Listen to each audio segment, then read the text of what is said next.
Okay, what do you say?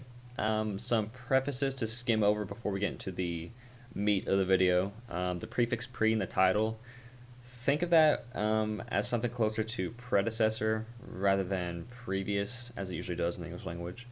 Um, Many of these Germanic deities exert similar traits with the later Germanic gods and goddesses of the medieval period, Old Norse. So look at these deities with something of like an evolutionary lens rather than something entirely new. Of course, it's not always the case. I just find it a helpful tool and something to go off of. The setting of this discussion is the pre-Roman Iron Age in Northern Europe, which is fancy academic slang for what is today southern Scandinavia to modern Germany and surrounding areas, between roughly the 5th century BC and the 1st century AD. So there's a time frame setting, brief overview, and the bulk of this information actually comes from a research paper that I've conveniently already written. So I'll link that down below in case you have an inkling for a digital version or something like that. Alrighty, so the bulk of, or the heart of what we know of these early deities comes from a Roman fellow by the name of Tacitus, and that's the classical Latin pronunciation. I hear a lot of people also say Tacitus. He wrote an ethnography on the Germanic people about a century before Caesar pretty much genocided the Celts to the west. And Tacitus, being a Roman, decided to provide the Roman god or goddess equivalent to the Germanic deity, rather than just say the Germanic deity by its own name. This process is called the Interpretatio Romana, in case you want to look it up. And people like to say this was for a propaganda or agenda purpose.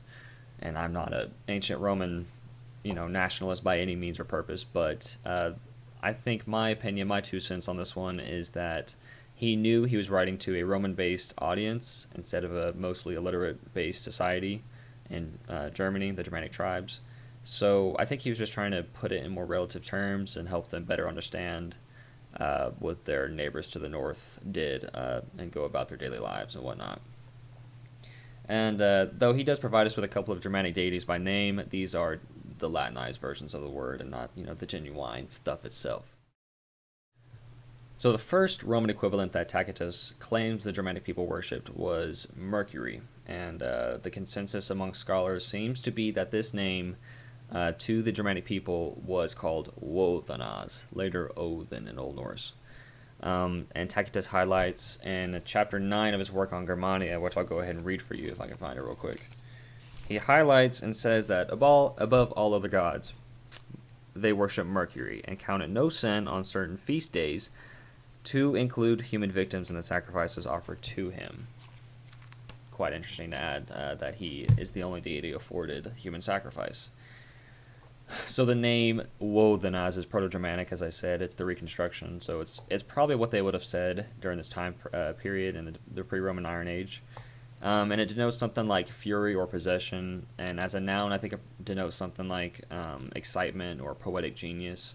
And interesting to add that in later Norse religion, Odin is associated with wisdom and poetry, right? He hung himself on a tree for 9 days. And he just to acquire information or knowledge or wisdom.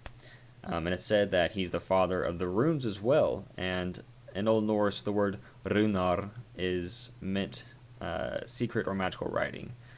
And it wouldn't be unreasonable to say that Woðanas was the most popular god during the time of Tacitus in the 1st century AD. Of course, it's just an implication. It could be incorrect, but it's not. It's pretty much assumed by scholarship today. Okay, another equivalent that Tacitus provides us with is Mars, the god of war in the Roman pantheon, and the majority of experts speculate that this deity was called Tiwaz or Tewaz in Proto-Germanic, later Tyr in Old Norse. Etymologically, the word comes from Proto-Indo-European Delos, the supreme god of the sky, and which is also the name where Zeus stems from. So, coincidence or non-coincidence. And it means something to the degree of celestial or heavenly being.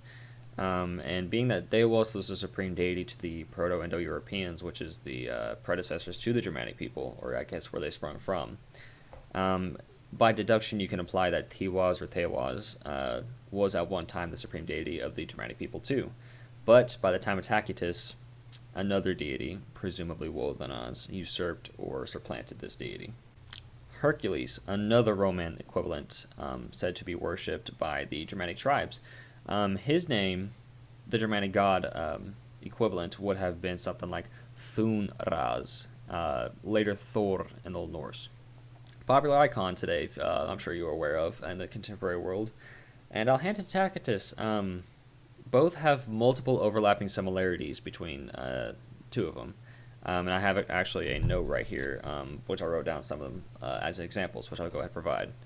So both are said to have killed or slain serpent-like creatures. Thor said to slay the Midgard serpent, called Jormungandr, and Hercules, of course, was said to have slain the Hydra of Lerna or Lerna. Both have superhuman or divine strength. Both wield powerful weapons. Hercules wields a club, and Thor wields a hammer called Mjolnir.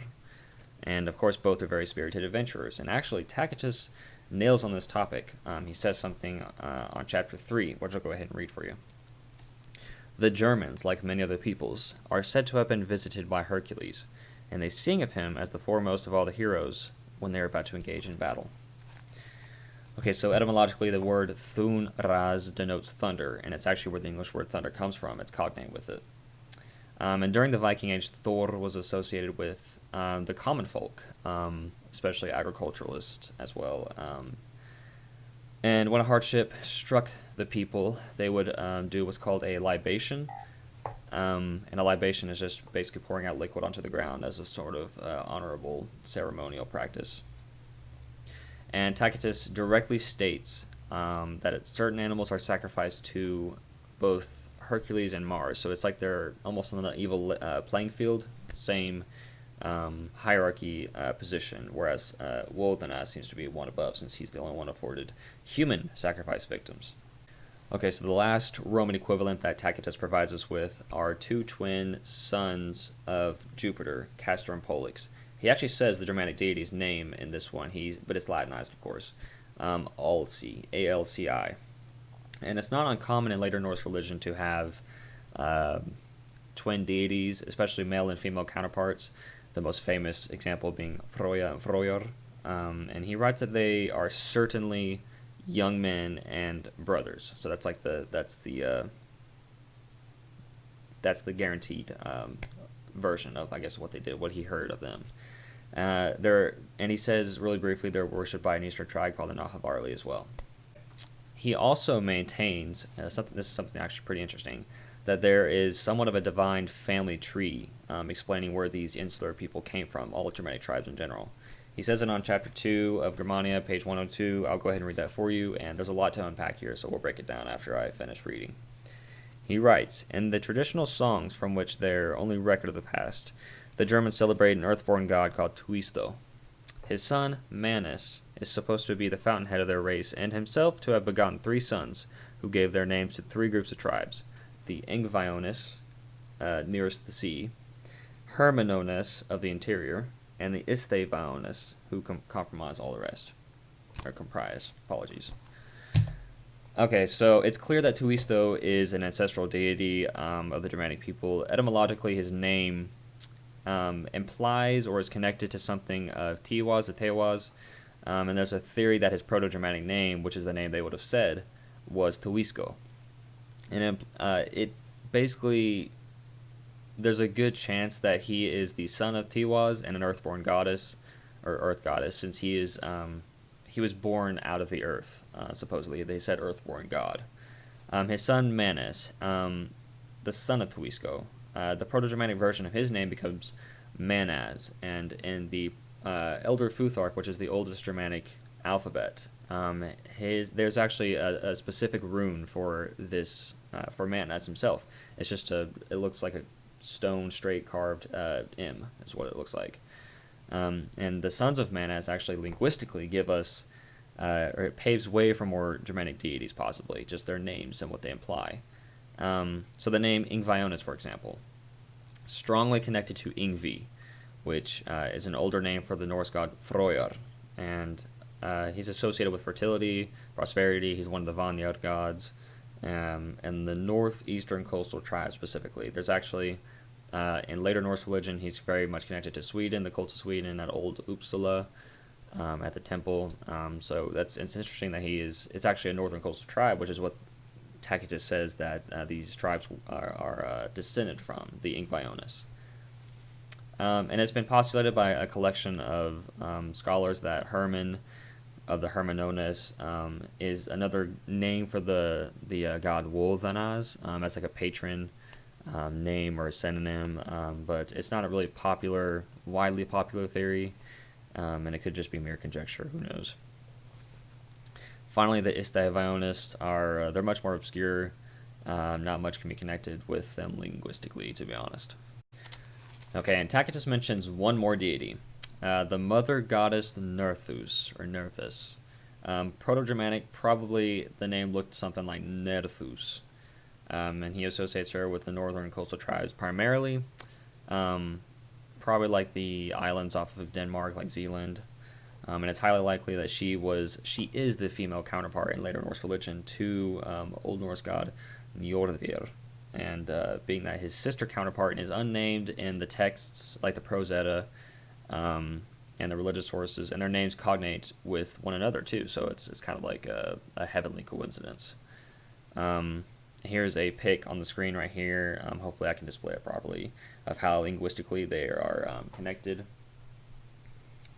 And on page 134, chapter 40 of his work on Germania again, he states, Nerfus, or Mother Earth. They believe that she takes part in human affairs, riding in a chariot among her people.